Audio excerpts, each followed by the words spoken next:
नमस्कार मित्रांनो. आज भारताच्या 75व्या स्वातंत्र्य दिनाच्या निमित्तानं एन.के स्पीक यूट्यूब चॅनल व सक्सेस कोचिंग ग्रुपच्या वतीनं आपल्या सर्वांना हार्दिक हार्दिक शुभेच्छा देतो. आज आपण 15 ऑगस्ट दिनी गुंतवणुकीचे 15 शेअर्स कोणते असावेत यासाठी हा व्हिडिओ बनवतोय. यामध्ये short term, long term, medium term या तिन्ही प्रॉस्पेक्टिव्हनी आपण काय करू शकता, गुंतवणूक करण्यास ह्या कंपन्या अनालिसिस आपण करतो आहोत. यामध्ये सगळ्यात पहिली कंपनी येते, त्या कंपनीचं नाव आहे ते म्हणजे power finance corporation. Power finance corporation ही भारत सरकारची अंडरटेकिंग कंपनी आहे आणि ही पॉवर आणि इन्फ्रास्ट्रक्चर डेव्हलप करणाऱ्या कंपन्यांना लोन प्रोव्हाइड करते, इंडियामध्ये पण आणि आउट ऑफ इंडियामध्ये पण. या कंपनीचा सध्याचा जो काय प्राइस चालू आहे तो 128 रुपये आहे. कंपनीचं मार्केट कॅप हे 14,000 कोटीचा आहे.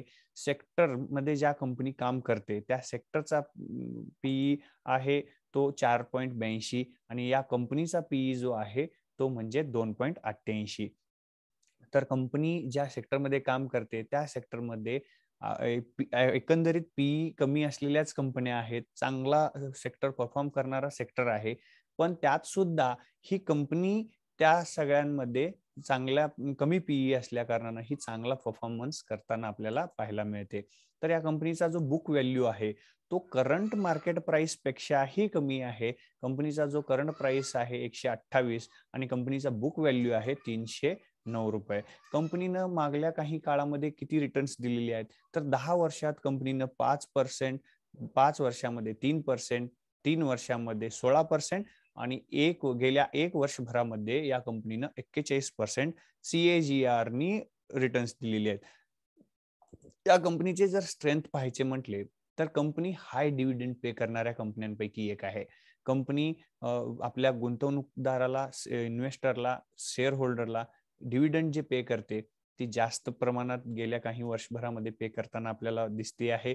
आणि यामध्ये सगळ्यात इम्पॉर्टंट स्ट्रेंथ काय आहे, तर या कंपनीमध्ये फॉरेन इन्व्हेस्टमेंट इन्स्टिट्यूशन्स आणि फॉरेन इन्व्हेस्टमेंट पोर्टफोलिओ या कंपन्यांमध्ये आपले शेअर होल्डिंग वाढवताना आपल्याला पाहायला मिळत आहेत. त्याचबरोबर आपण ही कंपनी जसं बघितलं की 2.88 पीई आहे आणि हा अगदी कमी लो पीई चांगला मानला जातो. ह्या काय होत्या कंपनीच्या स्ट्रेंथ होत्या. यानंतरची कंपनी येते त्या कंपनीचं नाव आहे रेडिंग्टन. रेडिंग्टन ही एक इंडियाची लार्जेस्ट डिस्ट्रीब्युशन कंपनी आहे टेक्नॉलॉजीच्या.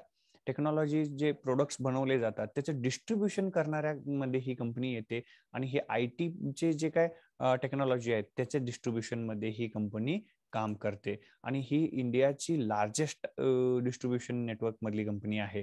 या कंपनीचा सध्याचा मार्केट प्राइस आहे 446 रुपये.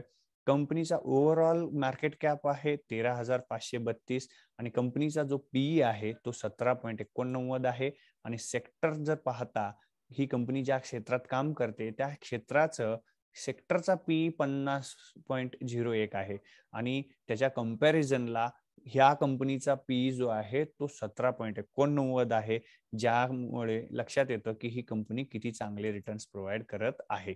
या कंपनीचा जो बुक व्हॅल्यू आहे तो 135 रुपये आहे आणि कंपनीनं गेल्या काही काळामध्ये जे रिटर्न्स प्रोव्हाइड केलेले आहेत आपल्या इन्व्हेस्टरला ते किती आहेत, तर 10 वर्षात 14%, 5 वर्षात 27, 3 वर्षात 57 आणि गेल्या 1 वर्षभरामध्ये या कंपनीच्या शेअर प्राइस मध्ये आपल्याला 217% ची CAGR ग्रोथ आपल्याला पाहायला मिळालेली आहे. या कंपनीचे जर स्ट्रेंथ पाहायचे म्हणले तर या कंपनीमध्ये हाय डिव्हिडंड ही कंपनी सुद्धा चांगले डिव्हिडंड्स इन्व्हेस्टरला पे करते आहे आणि या कंपनीच्या शेअर प्राइस मध्ये शॉर्ट टर्म, मीडियम टर्म आणि लॉंग टर्मच्या मुव्हिंग एव्हरेज मध्ये स्ट्रॉंग स्ट्रेंथ आलेली आपल्याला पाहायला मिळत आहे आणि ही कंपनी लो डेट कंपनी आहे. या कंपनीचं लोन फार कमी किंवा नाही अशा पद्धतीचं असल्यामुळं ही कंपनी स्ट्रॉंग म्हणायला हरकत नाही. त्याचबरोबर या क्षेत्रामध्ये आपण कम्पेअर केलं की 50 या इंडस्ट्रीचा पीई आहे आणि कंपनीचा पीई 17 आहे. त्यामुळं ही लो पीई वाली कंपनी म्हणायला हरकत नाही. त्यानंतर तिसरी कंपनी येते ती मनकेशिया लिमिटेड. ही कंपनी मेटल आणि अदर आयटम मधले प्रोडक्ट्स बनवणारी कंपनी आहे. एक्झाम्पल कोका कोलाचा जो कॅन असतो ते कॅन बनवणारी जी कंपनी आहे त्यामध्ये ही पण येते आणि अशाच पद्धतीचे वेगवेगळे प्रोडक्ट्स बनवणारी ही कंपनी आहे. आणि या कंपनीची स्ट्रेंथ पाहायची म्हटली तर ती काय आहे, 17 मॅन्युफॅक्चरिंग युनिट आहेत इंडियामध्ये आणि आउट ऑफ इंडिया सुद्धा या कंपनीचे 4 फॅक्टरीज आहेत. आणि या कंपनीची सध्याची जी प्राइस आहे ती 70 रुपये आहे आणि मार्केट कॅप सुद्धा अगदी 462 आहे. छोटीशी कंपनी आहे, पण भविष्यात आपल्याला मोठे रिटर्न्स ही कंपनी देऊ शकते. त्यामध्ये कंपनीचा पी पाहता 5.91 आहे आणि ही कंपनी ज्या क्षेत्रात काम करते त्या क्षेत्राचा पी जो आहे तो 10.75 आहे. कंपनीचा बुक व्हॅल्यू आजच्या प्राइस पेक्षा दुप्पट आहे. 149 रुपये या कंपनीचा बुक व्हॅल्यू आहे. कंपनीने रिटर्न्स गेल्या काही काळात किती दिलेले आहेत? 10 वर्षात 1%, 5 वर्षात 6%, 3 वर्षात 14% आणि गेल्या 1 वर्षभरामध्ये या कंपनीनं 99% रिटर्न्स या कंपनीनं प्रोव्हाइड केलेले आहेत. आणि कंपनीची स्ट्रेंथ पाहता कंपनी हाय डिव्हिडंड पे करणाऱ्या कंपन्यांपैकी ही पण एक आहे. त्याचबरोबर या कंपनीच्या शेअर प्राइसमध्ये लॉंग टर्म, शॉर्ट टर्म आणि मीडियम टर्मला मोमेंटम सुद्धा दिसत आहे. आणि कंपनी लो डेट कंपनी आहे. कंपनीकडे लोन्स जे आहेत ते अगदी कमी किंवा नाही बरोबर आहेत. त्यामुळं ही कंपनी स्ट्रॉंग म्हणायला हवी. त्याचबरोबर इंडस्ट्रीला कंपॅरिझन असो किंवा अगदीच मार्केटला कंपॅरिझन असो, या कंपनीचा पी जो आहे तो फार कमी आहे. त्यामुळे या कंपनीचे रिटर्न्स आपल्याला चांगले मिळण्याच्या शक्यता दाट आहेत. त्यानंतर चौथी कंपनी येते ती म्हणजे अंबुजा सिमेंट. अंबुजा सिमेंटला ओळख करून द्यायची गरज आहे असं मला वाटत नाही, कारण आपल्या सर्वांना माहीत असलेली ही एक कंपनी आहे. ही कंपनी भारतामध्ये लीडिंग सिमेंट इंडस्ट्रीमधली लीडिंग कंपनी आहे. त्याचबरोबर ही भारतातच नव्हे तर भारताबाहेर देखील 80 देशामध्ये या कंपनीचे प्रोडक्ट्स जातात. आणि जर 2020च्या अभ्यासानुसार जर पाहिलं तर ही कंपनी 2020ला भारतामधल्या टोटल सिमेंट इंडस्ट्रीच्या 8% मार्केट शेअर या कंपनीचा होता सेल्समध्ये. तर या कंपनीचा सध्याचा जो काय शेअर प्राइस आहे तो 402 रुपये आहे. कंपनीचा मार्केट कॅप जे आहे ते अराउंड 80,000 करोडचं मार्केट कॅप आहे. कंपनीचा पी जो आहे 25 आहे आणि या सेक्टरचा जर पी पाहता 38.52 आहे. त्याच्या कंपॅरिझनला कंपनीचा पी हा कमीच आहे. त्यानंतर बुक व्हॅल्यू जर पाहिली तर 402 रुपये करंट प्राइस आहे आणि 146 रुपये कंपनीचा बुक व्हॅल्यू आहे. कंपनीनं गेल्या काळामध्ये रिटर्न्स किती दिलेले आहेत तर 10 वर्षात 12%, 5 वर्षात 9%, 3 वर्षात 21 आणि गेल्या 1 वर्षभरामध्ये या कंपनीनं 82% रिटर्न्स प्रोव्हाइड केलेले आहेत आपल्या इन्व्हेस्टरला. कंपनीच्या स्ट्रेंथ काय आहेत? कंपनी हाय डिव्हिडंड पे करणाऱ्या कंपन्यांपैकी ही पण एक आहे. या कंपनीच्या शेअर प्राइसमध्ये short term, long term, medium term मध्ये मोमेंटम आहे. कंपनी लो डेट आहे. कंपनीकडे लोन फार कमी आणि नसल्यात जमा आहे. आणि याच बरोबर या कंपनीमध्ये फॉरेन इन्व्हेस्टमेंट आणि फॉरेन इन्व्हेस्टमेंट पोर्टफोलिओज हे काय करतायत? इन्व्हेस्टमेंट वाढवतायत, त्यांचे स्टेक होल्डिंग वाढवत आहेत. ही होती आपली चौथी कंपनी. पाचवी कंपनी आहे राष्ट्रीय केमिकल फर्टिलायझर. ही ऍग्रिकल्चर फर्टिलायझर्स मॅन्युफॅक्चरिंग करते. त्याचबरोबर इंडस्ट्रियल केमिकल सुद्धा ही कंपनी काय करते? मॅन्युफॅक्चरिंग करते. ही गव्हर्नमेंट ऑफ इंडियाची एक अंडरटेकिंग कंपनी आहे. त्याचबरोबर या कंपनीचा जो काही करंट प्राइस आहे तो 76 रुपये 20 पैसे आहे. कंपनीचं मार्केट कॅप जे आहे ते 4,207 कोटीचा आहे. कंपनीचा जो स्टॉकचा पी आहे तो आहे 11.21, सेक्टरचा पी 14.08 आणि या कंपनीचा जो बुक व्हॅल्यू आहे तो आहे 60 रुपये 42 पैसे. त्याचबरोबर या कंपनीनं गेल्या 10 वर्षात 0% आणि 5 वर्षात 10%, 3 वर्षात 4% आणि गेल्या 1 वर्षभरामध्ये 57% रिटर्न्स इन्व्हेस्टरला प्रोव्हाइड केलेले आहेत. येणाऱ्या काळामध्ये चांगले रिटर्न देण्याची या कंपनीच्या अपेक्षा वाढतायत. आणि या कंपनीचं जर स्ट्रेंथ पाहायची म्हटली, ही कंपनी हाय डिव्हिडंड पे करणाऱ्या कंपन्यांपैकी एक कंपनी आहे. कंपनीच्या शेअर प्राइस मध्ये जसं आपण पाहतोय की शॉर्ट टर्म, लॉंग टर्म आणि मीडियम टर्मला यामध्ये सुद्धा मोमेंटम दिसते. कंपनी लो डेट आहे. कंपनीचं कुठल्याही प्रकारे लोन नाही आहे. कंपनीमध्ये FIIs आणि FPIs यांची इन्व्हेस्टमेंट देखील वाढत आहे. ही होती आपली पाचवी कंपनी. यानंतर एक कंपनी आहे जी शुगर इंडस्ट्री मधली कंपनी आहे. आंध्रा शुगर त्या कंपनीचं नाव आहे. ही कंपनी शुगर इंडस्ट्रीमध्ये तर काम करतेच, त्याशिवाय कॉस्टिक सोडा सुद्धा ही कंपनी काय करते? बनवते. आणि त्याशिवाय ह्या कंपनीचं फक्त ह्या इंडस्ट्रीत काम नसून ही केमिकल, फर्टिलायझर आणि फार्मा अशा वेगवेगळ्या डायव्हर्सिफाईड सेक्टर्समध्ये ही कंपनी काम करते. या कंपनीचा सध्याचा जो काय मार्केट प्राइस आहे तो आहे 567 रुपये. मार्केट कॅप जर कंपनीचं पाहायचं म्हटलं तर 1537 कोटीचा आहे. कंपनीचा जो स्टॉकचा पीई आहे तो 11.39. कंपनीच्या इंडस्ट्रीचा पीई जर पाहिला तर 29.18 आहे. कंपनीचा बुक व्हॅल्यू 513 रुपये असून या कंपनीनं गेल्या 10 वर्षात 18%, 5 वर्षात 20%, 3 वर्षात 14 आणि गेल्या 1 वर्षभरामध्ये 83% इन्व्हेस्टरला रिटर्न्स दिलेले आहेत. कंपनीचे जर स्ट्रेंथ पाहायची म्हटली, ही सुद्धा कंपनी हाय डिव्हिडंड पे करणाऱ्यांपैकी एकमेव आहे. स्ट्रॉंग मोमेंटम आहे. शॉर्ट टर्म, लॉंग टर्म आणि मीडियम टर्म मध्ये कंपनीचे लो डेट्स आहेत, म्हणजे कंपनीचे लोन्स जे आहेत ते अगदी कमी आहेत आणि यामध्ये RSI ची जे इंडिकेशन्स आहेत ते पण स्ट्रॉंग मोमेंटमचे आहेत. त्यामुळं आपण या कंपनीमध्ये सुद्धा इन्व्हेस्ट करायला हरकत नाहीये. ही होती आपली 6वी कंपनी. यानंतर येते ती 7वी, GTPL हॅथवे. GTPL हॅथवे ही एक इंडियाची टीव्ही केबल आणि ब्रॉडबँड या सर्व्हिसेस प्रोव्हाइड करणाऱ्या कंपन्यांपैकी एक कंपनी आहे आणि भारतामध्ये हिचा नंबर 2 नंबर जो लागतो तो नंबर 2 ला ही कंपनी आहे या सर्व्हिसेस प्रोव्हाइड करण्यामध्ये. या कंपनीचे जे फुटप्रिंट्स आहेत ते 800 सिटीज आणि 13 स्टेट्स मध्ये ही कंपनी ऑलरेडी काम करत आहे आणि या कंपनीचा जो करंट प्राइस आहे तो 241 रुपये आहे. मार्केट कॅप जो आहे तो 2709 कोटीचा आहे.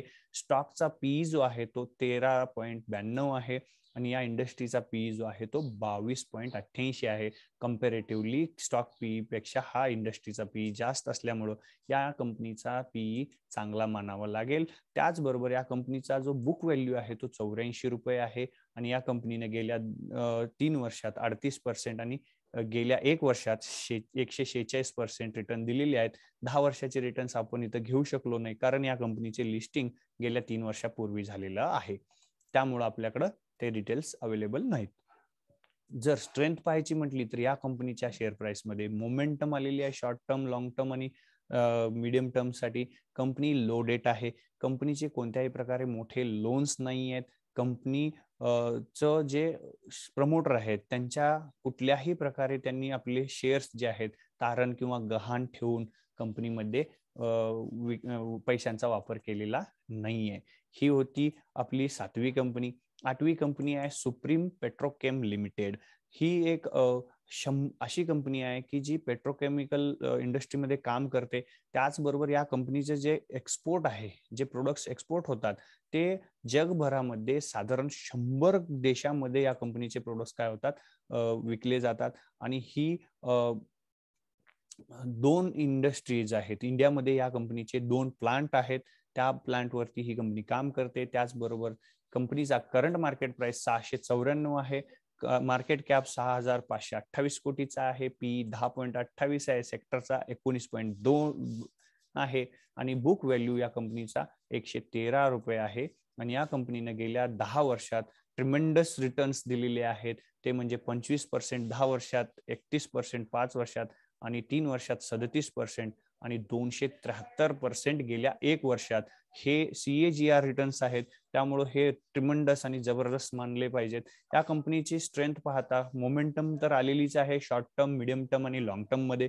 कंपनीचं लो डेट कंपनी आहे. कंपनीचे फार मोठे लोन्स नाही आहेत. कंपनीचे जे प्रमोटर आहेत त्यांचे शेअर्स कुठल्याही प्रकारे गहाण किंवा तारण ठेवलेले नाही आहेत. FII आणि फॉरेन इन्व्हेस्टमेंट इन्स्टिट्यूशन सुद्धा या कंपनीमध्ये आपले स्टेक्स वाढवताना आपल्याला दिसत आहेत. तर ही होती आपली 8वी कंपनी. त्यानंतर येते 9वी कंपनी, ती म्हणजे फर्स्ट सोर्स सोल्युशन.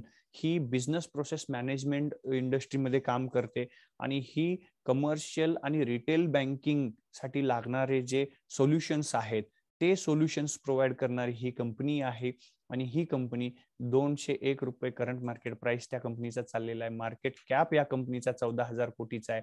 या कंपनीचा पीई जो आहे तो 34.38 आहे आणि या कंपनीच्या सेक्टरमध्ये जे पीई आहे तो आहे 52.20. कंपनीचा बुक व्हॅल्यू 40 रुपये आहे. कंपनीनं गेल्या 10 वर्षात अगदीच जबरदस्त रिटर्न्स प्रोव्हाइड केलेले आहेत. ते म्हणजे 10 वर्षात 33%, 5 वर्षात 35%, 3 वर्षात 46% आणि 1 वर्षात 285% ग्रोथ या कंपनीनं केलेली आहे.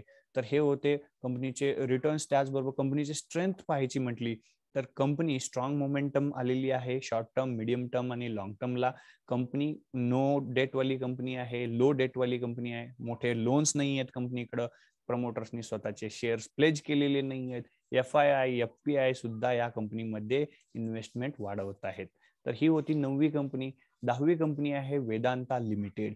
ही मिनरल्स आणि ऑइल्स, मिनरल अँड ऑइल गॅसचं एक्सप्लोरिंग म्हणजे संशोधन शोध करणारी ही कंपनी आहे.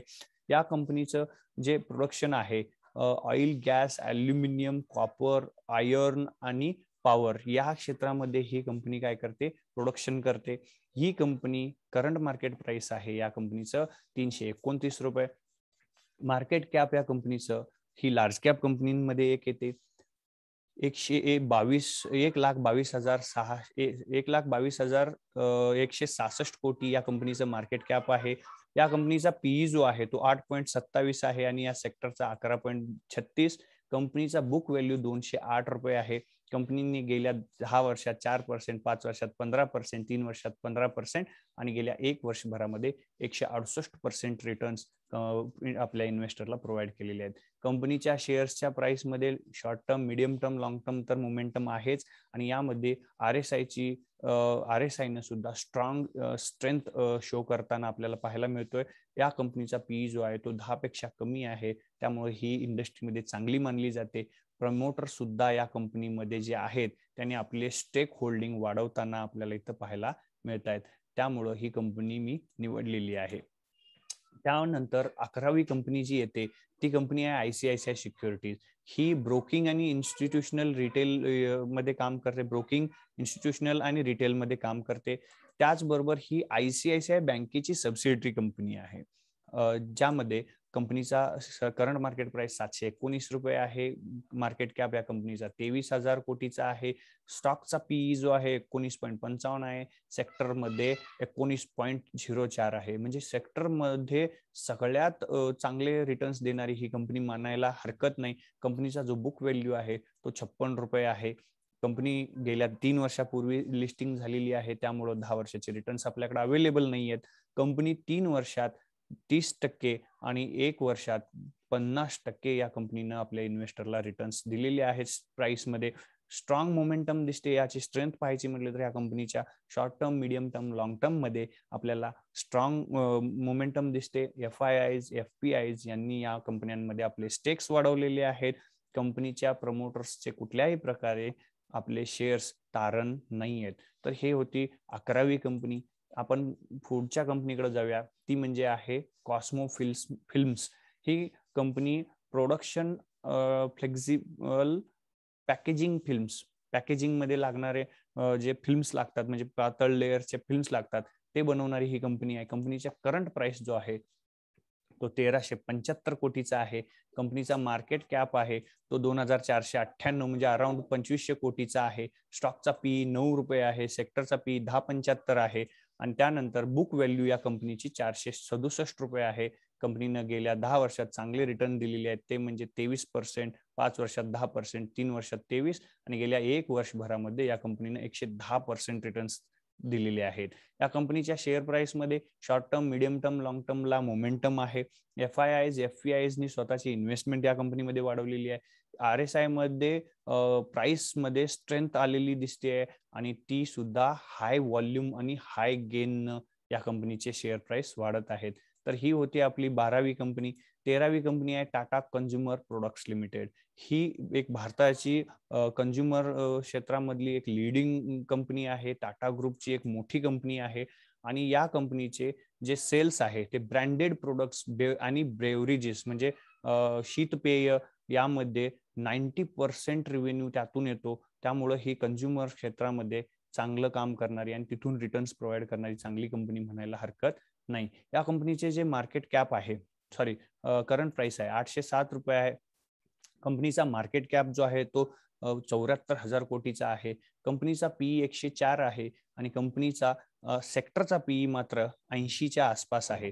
इथं आपण ही कंपनी निवडायच्या मागचं कारण होतं की कंपनीचे परफॉर्मन्स चांगले आहेत, रिटर्न्स चांगले आहेत, CAGR, त्यामुळं आपण ही कंपनी निवडलेली आहे आणि आपल्याला FMCG मध्ये मोठ्या पीई जास्त असलेल्याच कंपन्या आहेत आणि त्यात आपल्याला चांगली कंपनी शोधून घ्यायची होती, त्यामुळे आपण ही कंपनी निवडलेली आहे. आणि कंपनीचे जर रिटर्न्स पाहिले तर गेल्या 10 वर्षात 24%, 5 वर्षात 43, 3 वर्षात 50 आणि गेल्या 1 वर्षभरामध्ये सुद्धा या कंपनीने 50% रिटर्न्स इन्व्हेस्टरला प्रोव्हाइड केलेले आहेत.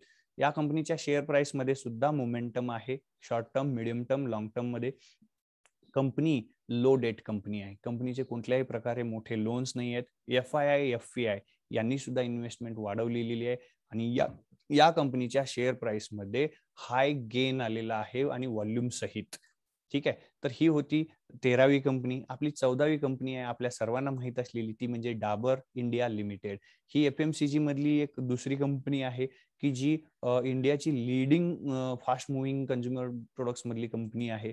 आणि जर या कंपनीचं एखादी स्ट्रेंथ पाहायची म्हटली तर ही च्यवनप्राश, इंडियामध्ये जे काही च्यवनप्राश विकले जातात त्यापैकी 60% मार्केट ज्यांनी कव्हर केले ते म्हणजे ह्या डाबरनी केले. आणि जर हनी म्हणजे आपलं मध आहे त्यामध्ये भारतामधलं 40% मार्केट शेअर ह्या कंपनीचं आहे आणि ही या कंपनीची स्ट्रेंथच आहे. त्याचबरोबर या कंपनीचा जो शेअर प्राइस आहे तो 588 रुपये आहे. मार्केट कॅप या कंपनीचा 1,00,000 कोटीचा आहे.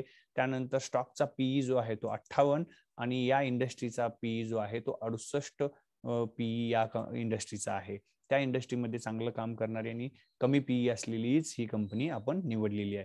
बुक व्हॅल्यू मात्र या कंपनीचा 43 आहे, कारण या इंडस्ट्रीमध्ये कोणतीही कंपनी आपण निवडली तर तिचा बुक व्हॅल्यू हा कमीच असतो, कारण ही FMCG क्षेत्रात कंडिशन्स अशाच आहेत. 10 वर्षाचं जर आपण रिटर्न्स कम्पेअर केले तर 19%, 5 वर्षात 15, 3 वर्षात 9 आणि गेल्या 1 वर्षभरामध्ये या कंपनीनं 18% काय दिलेले आहेत, रिटर्न्स प्रोव्हाइड केलेले आहेत. सध्या या कंपनीमध्ये सध्याच, फार दिवसापूर्वी असं नाही, सध्याच या कंपनीमध्ये स्ट्रॉंग मोमेंटम आलेली आहे. लॉंग टर्म, शॉर्ट टर्म आणि मीडियम टर्म साठी. कंपनीचे कुठल्याही प्रकारे मोठे लोन्स नाही आहेत. FIIs आणि FPIs सुद्धा या कंपन्यांमध्ये इन्व्हेस्टमेंट वाढवत आहेत आणि या कंपनीच्या शेअर प्राइस मध्ये हाय व्हॉल्यूमनी गेन आलेला आहे. तर ही होती आपली 14वी कंपनी. आणि यानंतर आपल्याला सगळ्यांना माहित असलेली IT क्षेत्रातली दिग्गज भारतामधली कंपनी जी cognitive computing, hyper automation, using artificial intelligence, machine learning, robotics, cloud analytics, emerging technology अशा सगळ्या क्षेत्रामध्ये काम करणारी आपल्याला सगळ्यांना माहित असलेली ती म्हणजे विप्रो कंपनी. आपल्या सर्वांना माहित आहे IT सेक्टर मधली दिग्गज कंपनी आहे. तिला आपण निवडलेलं आहे 15वी कंपनी म्हणून. त्या कंपनीचे शेअर प्राइस आहे ती म्हणजे 616 रुपये. कंपनीचं मार्केट कॅप 3,37,000 कोटीचा आहे. स्टॉकचा पीए 28 रुपये आहे आणि त्यानंतर कंपनीचं जे सेक्टरचा पीए आहे तो 38 रुपये आहे. बुक व्हॅल्यू 100 रुपये आहे. कंपनीचे रिटर्न्स पाहता हे सुद्धा जबरदस्त आहेत. 10 वर्षात 17%, 5 वर्षात 25%, 3 वर्षात 42% आणि गेल्या 1 वर्षभरामध्ये 123% या कंपनीने रिटर्न्स दिलेले आहेत. कंपनीच्या short term, long term, medium term मध्ये तर स्ट्रॉंग मोमेंटम आलेलीच आहे. कंपनी लो डेट कंपनी आहे. लोन्स नाही आहेत कंपनीचे. कंपनीच्या प्रमोटरनी कुठल्याही प्रकारे प्लेज केलेले नाही आहेत स्वतःचे शेअर्स. FII, FPI आपली इन्व्हेस्टमेंट वाढवलेली आहे आणि यामध्ये व्हॉल्यूम सुद्धा मोठ्या प्रमाणात आलेली असून प्राइस मध्ये सुद्धा वाढ होताना आपल्याला पाहायला मिळत आहे. तर ह्या सगळ्या ज्या काय आपण कंपन्यांचं अनालिसिस केलं, हे 15 ऑगस्टच्या दृष्टीनं आपण इन्व्हेस्टमेंटसाठी एक अनालिसिस केलेलं आहे. माझं डिस्क्लेमर आहे की या कंपन्यांमध्ये जेव्हा तुम्ही इन्व्हेस्ट करणार, तुम्ही तुमच्या वित्तीय सल्लागार किंवा तुमच्या फायनान्शियल कन्सल्टंट यांच्याशी डिस्कस करून यामध्ये इन्व्हेस्ट करावं. तर ह्या होत्या 15 ऑगस्टसाठी इन्व्हेस्ट करण्यासाठी योग्य अनालिसिस केलेल्या 15 कंपन्या. तुम्हाला हा व्हिडिओ कसा वाटला? तुम्हाला आवडला तर हा लाईक करा, इतरांना सुद्धा शेअर करा, जेणेकरून त्यांना सुद्धा इन्व्हेस्टमेंटसाठी या कंपन्यांचा बेनिफिट होऊ दे. आणि तुम्हाला अशाच पद्धतीच्या अपडेट्स आणि सर्व्हिसेस मिळण्यासाठी या यूट्यूब चॅनलला, NK Speak या यूट्यूब चॅनलला जरूर सबस्क्राईब करा. थँक्यू व्हेरी मच आणि once again happy independence day. See you in next video. Thank you very much.